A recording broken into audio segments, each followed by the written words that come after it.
Friends, in this video session, we have that RNA isolation by the triazole method. Okay, RNA extraction is a very different to the DNA extraction. Okay, because RNA is structurally as well as chemically different from the DNA. Okay, RNA का अगर structure देखें तो उसके अंदर 2' and पर hydroxyl group present है. सो वो क्या देता है, उसे ज़्यादातर एक्टिविटी यानी कि बहुत ही ज़्यादा एक्टिव बना देता है. ओके, यहाँ पर लिख देते हैं हम 2' OH ग्रुप जो है वो क्या बना देता है, आरएनए को ज़्यादातर एक्टिव बना देता है. ओके, एज वेल एज ऐसा भी माना जाता है कि DNA is mostly double stranded and RNA is a single stranded. As well as biochemically अगर स्टेबल किसी को जाना जाए तो वो है DNA. Okay, there are two factors which contributes to the biochemically instability of the RNA. तो first तो हो गया एक 2' OH ग्रुप. ओके, कि जो क्या देता है, आरएनए को इंस्टेबिलिटी प्रोवाइड करता है. एज वेल एज एक दूसरा भी फैक्टर है जिसका नाम है RNase. Okay, RNase is the enzyme which degrades the RNA molecules, okay, which are found in that environment. So it is difficult to remove the RNAs completely. ये environment में है, सो इसे रिमूव करना बहुत ही ज़्यादा क्या हो जाता है, कॉम्प्लिकेटेड हो जाता है. तो जब भी आप आरएनए का आइसोलेशन करते हो तब आपके हाथ जो हैंड्स है वो भी ग्लव्स से कवर होने चाहिए, क्योंकि अगर आपके हैंड्स में अगर आरएनएस प्रेजेंट है तो वो क्या कर देगा, आरएनए को डिग्रेड कर देगा. ओके, एज वेल एज हमने बताया कि 2' हाइड्रोक्सिल ग्रुप से वो क्या हो जाता है, इनस्टेबल हो जाता है. सो कैसे हम आरएनए का आइसोलेशन करें वो हम अब देखने वाले हैं कि उसका 5 स्टेप्स हैं. कौन कौन से 5 स्टेप्स हैं वो हम नज़र डाल लेते हैं. कि फर्स्ट है हमारे पास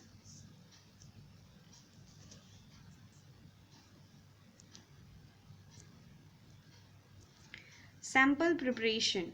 okay, first one is the sample preparation, कि हमें जिसमें से आरएनए आइसोलेट करना है वो सैम्पल तो फर्स्ट ऑफ ऑल रेडी होना चाहिए. ओके, तो sample preparation. Then after one incubation with Trizol. Trizol के साथ उस सैम्पल को हमें इंक्यूबेट करना है for the several times. Then after phase separation. Okay, phase separation में क्या होगा कि जो भी आरएनए है उसका यानी कि हमने तो क्या लिया है, पूरा सैंपल लिया है, टिश्यू लिया था. ओके, हम यहाँ पर लेंगे liver tissue as a sample के रूप में. ओके, तो टिश्यू के अंदर तो बहुत ज़्यादातर मटेरियल होता है, प्रोटीन होता है, एंजाइम्स भी होते हैं, साइटोसॉल भी होता है, सब कुछ होता है. तो उसे फेज सेपरेशन करना पड़ेगा. तो फेज सेपरेशन होगा. Then after one RNA precipitate होगा. ओके, जैसे हमने डीएनए में किया था ना, डीएनए के अंदर प्रिसिपिटेशन के रूप में एक थ्रेड मिला था, वैसा ही एक थ्रेड यहाँ पर भी मिलेगा. And then after fifth one is the RNA wash. Okay,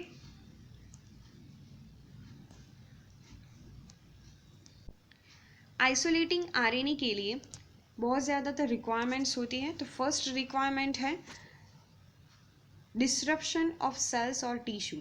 tissue और सेल्स को फर्स्ट ऑफ ऑल डिसरप्ट करना पड़ेगा by the help of some mechanical method. Okay, second thing is that inactivation of endogenous RNA activity. हमें क्या करना पड़ेगा कि cell की अंदर की जो आरएनए की एक्टिविटी है ना, उसे इनएक्टिवेट कर देना पड़ेगा. अगर वो एक्टिवेट हो गई सो हमारा आरएनए आइसोलेट हो उससे पहले ही आरएनए जो है वो डिग्रेड हो जाएगा.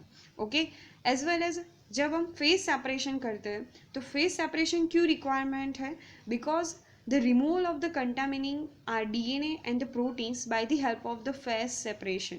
ओके, हम फेज सेपरेशन से डीएनए और प्रोटीन को अलग कर सकते हैं और आरएनए को भी अलग कर सकते हैं, इसलिए. Okay,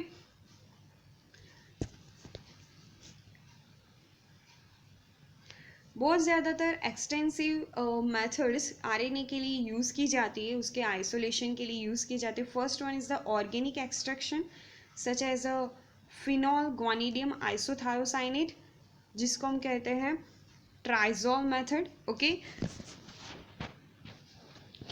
silica membrane based spin column technology. Okay, and paramagnetic particle technology.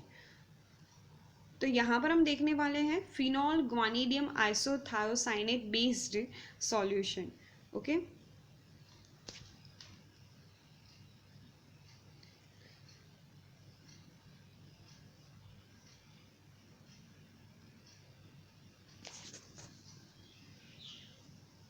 Relatively ये जो मेथड है ना वो बहुत ही ज़्यादा आरएनए आइसोलेशन, सिलिका कॉलम और पैरामैग्नेटिक पार्टिकल जो मेथड है वो टॉक्सिक ऑर्गेनिक सॉल्वेंट्स यहाँ पर यूज़ नहीं किए जाते, so that relatively simple and efficient and low cost है आरएनए को आइसोलेट करने के लिए।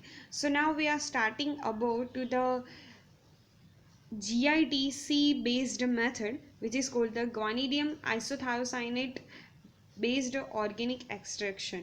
Okay,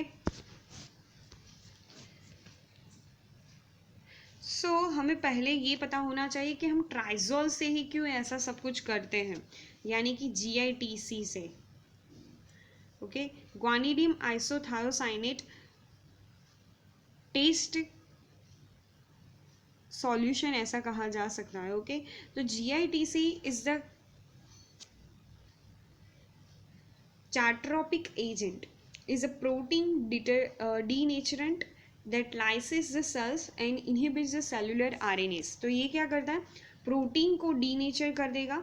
ओके, ऑब्वियसली जैसे ही प्रोटीन डीनेचर हो जाएगा सो उसके अंदर जो भी RNAs के एंजाइम्स है वो भी क्या हो जाएंगे, डीनेचर हो जाएंगे। Okay, because enzymes is made up by the protein, इसलिए जैसे ही प्रोटीन डीनेचर हो जाता है वैसे ही एंजाइम्स भी डीनेचर हो जाएंगे। During this process the sample is homogenised in phenol containing solution and then after one centrifuge and making the RNA isolation separately by the help of the 3 phases। Okay, तो first हम start करते हैं sample preparation. Sample preparation में क्या करना होगा, यहाँ पर आप देख सकते हैं कि 20 degree Celsius pre stored tissue लेनी है।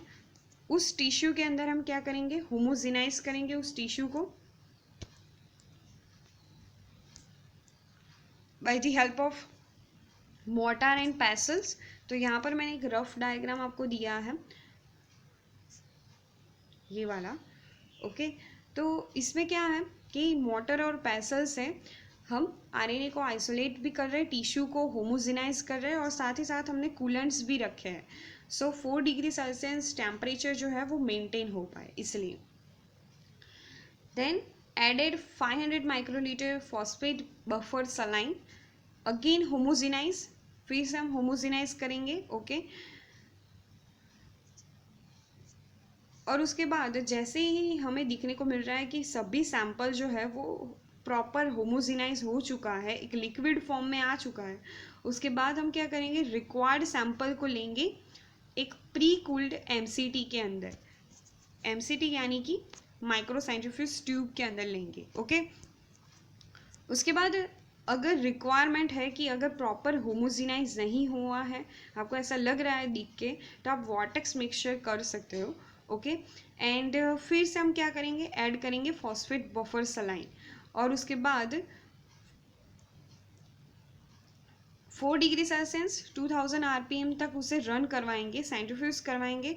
जैसे ही सेंट्रीफ्यूज हो जाएगा 30 सेकंड्स के लिए, वो क्या हो जाएगा, उसमें से डिस्कार्ड हम कर देंगे सुपरनेंट को और पैलेट को रहने देंगे। ओके, तो ये होगा first step, sample preparation. Now we are moving towards the incubation with triazole।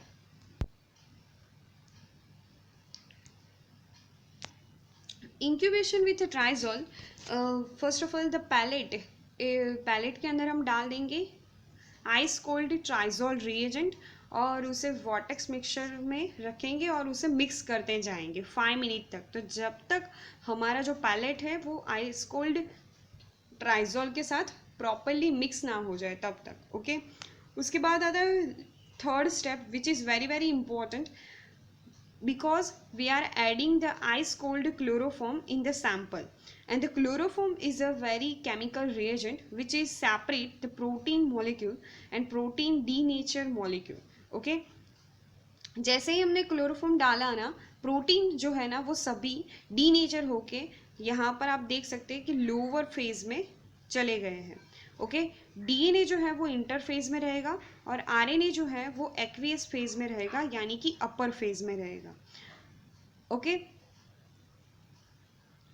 अब हम अपर फेज को एक दूसरी एमसीटी के अंदर ट्रांसफर कर देंगे, यहाँ पर आप देख सकते हैं। ओके, और उसके अंदर हम डालेंगे आइसोप्रोपेनॉल। पहले हमने डाला था क्लोरोफॉर्म, अब हम डाल रहे हैं आइसोप्रोपेनॉल। वो भी आइस कोल्ड चिल्ड होना चाहिए। ओके, जिससे क्या होगा, जैसे हम आइसोप्रोपेनॉल डालेंगे ना, आरएनए का प्रिसिपिटेशन जो है वो स्टार्ट हो जाएगा। RNA gets precipitated. हमें ऐसा दिखने को तो मिलेगा, लेकिन कंप्लीटली वो प्रिसिपिटेट नहीं होगा।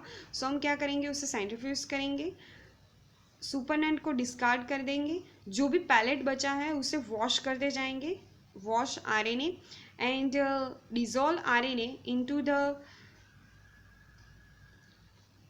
Diethyl pyrocarbonate. ओके, हम जो भी डिजोल्व आरएनए हमें मिला है उसको हम किस में रखेंगे, डाइथाइल पायरोकार्बोनेट के अंदर, and store at -20°C।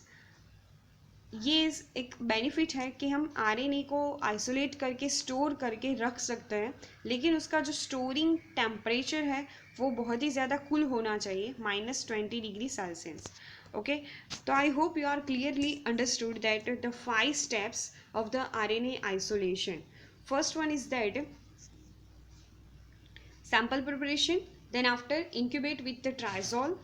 Third one is the phase separation with the help of the chloroform, RNA precipitation by the help of isopropanol, and RNA wash by the help of diethyl pyrocarbonate. I hope you are enjoy that, and please like this video and subscribe my channel, and if you doubts in this video, please give me the comments in your doubts. Thank you so much for watching.